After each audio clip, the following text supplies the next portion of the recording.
Well, hi there, Zack.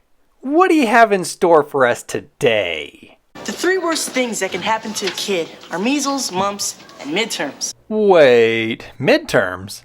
Didn't we just get grades last episode? Are we going to have some continuity issues? Then again, I guess we could have just missed out on a month of mundane 9th grader stuff. We can hold off calling the continuity cops. The midterm everyone is fearing is Mr. Testaverde's history test. Lisa has resorted to binge eating. Jessie is giving off proto-Hermione Granger vibes.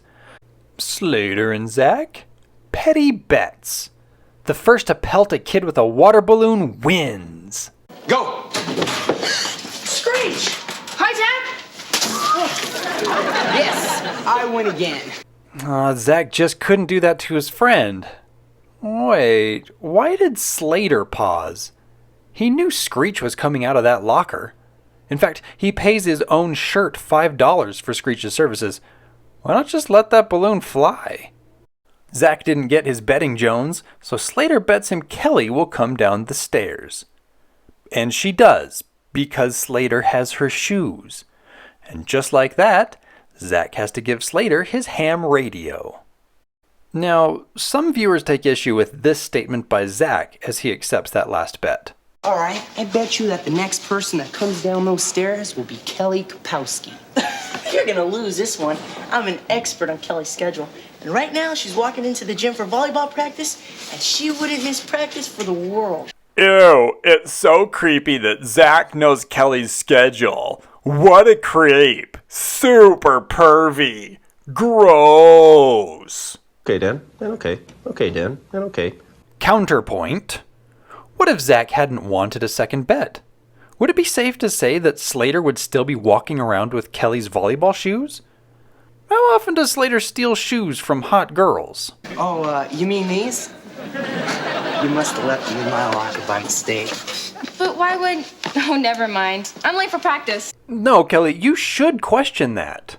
But also, running from Slater is a good instinct. As a side note, Zack's sketchy betting record goes back to Good Morning Miss Bliss when he bet Nikki that he could get a kiss from international pop superstar Stevie.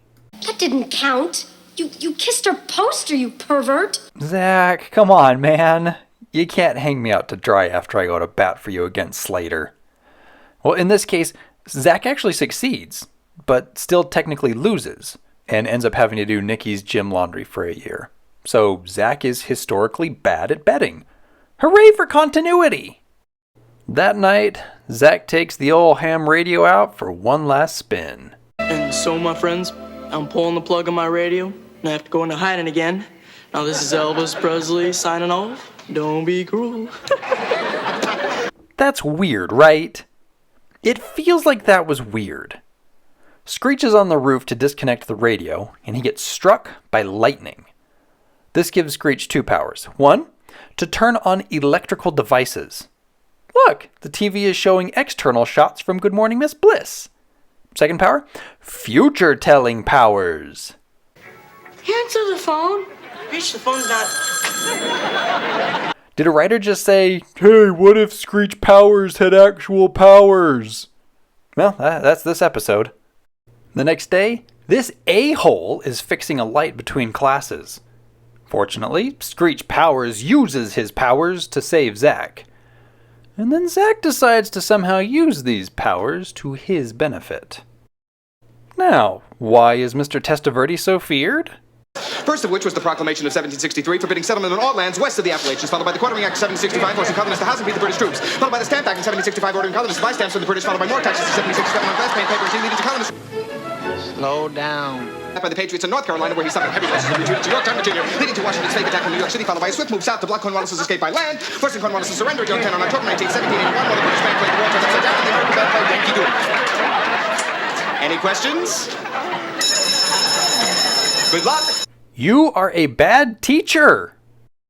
In the girls' locker room, we learned 3 things. 1, Jessie needs that A. 2, Kelly finally starts taking Testaverde seriously. 3, Lisa has a food problem. No, not that kind. I cannot run track today. You know, I have so much food inside of me, you could put a quarter in my mouth and a bag of Doritos would come popping out. From where? What are the boys focused on? More petty bets.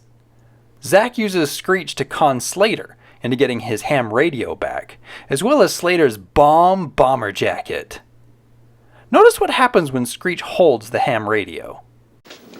This is Hans. Where is you, Elvis? Okay, let's piece together this mosaic. Zack routinely uses his ham radio to impersonate Elvis Presley.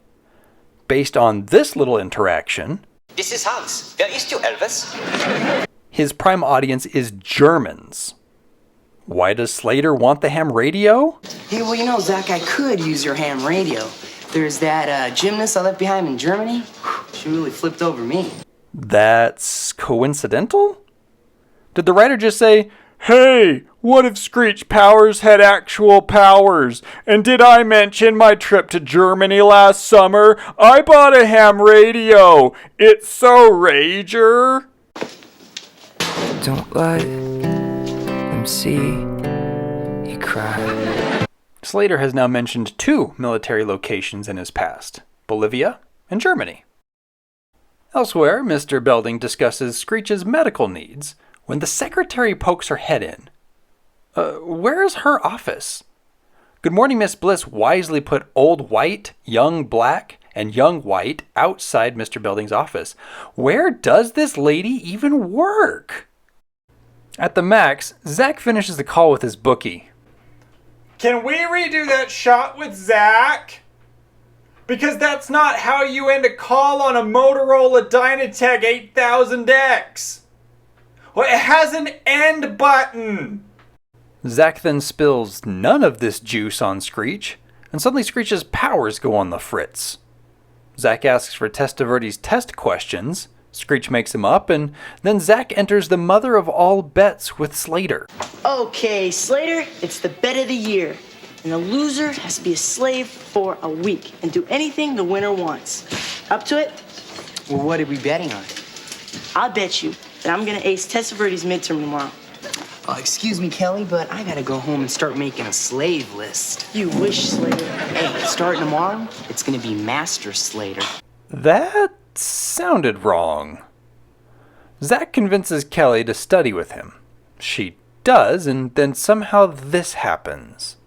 Try this. Sit back, close your eyes, and relax your body. Okay, let's get back to... Gosh dang it! I took my non-perv stance too soon. The other girls soon show up, and Zack lets them in on the questions to study. And I think the girls like that hair pull a bit much, as each of them just about breaks. It's later, and this shot of Zack on his bed is weird. Notice that his wooden nightstand is to his right, as is the bomber jacket. His vinyl is leaning right, and he looks left as his door opens. But once Screech is in, the wooden nightstand is to Zack's left, as is the bomber jacket.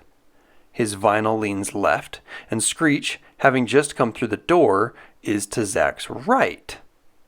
That's bad editing. Sadly, there's no tie on the door, so Screech is able to barge in later, and he reveals that his powers are gone, and that he has no clue what the test questions are. Zack and Screech deploy a harebrained ruse. Zack pretends to be Mr. Belding calling Mr. Testaverde about apocalyptic plumbing issues. Zack then calls Mr. Belding as Mr. Testaverde and says he's too sick to come in, so here are the test questions. Zack's still ending the calls wrong on that Motorola Dynatec 8000X. Well, there's that end button he should be pushing. Before the midterm starts, Slater hands Zack a notebook of slave chores. Did he not study at all? Also, Lisa is back to rocking that green from last episode. And surprise, surprise, the plan effing worked. Mr. Belding shows up and announces that Mr. Testaverde is sick, and then reads the midterm questions Zack gave him. All's well until Mr. Testaverde shows up prepared for every plumbing emergency. Plumbing is my hobby. Oh, that's a sad life. The two realize they've been bamboozled. But what kind of devious creature would make 2 fake phone calls? Oh, that's just bad timing.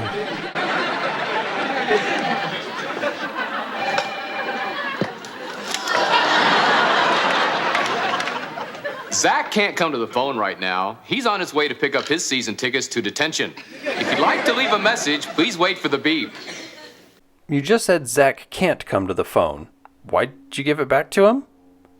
And notice he's still trying to push in the antenna. Well, we can't redo the shot.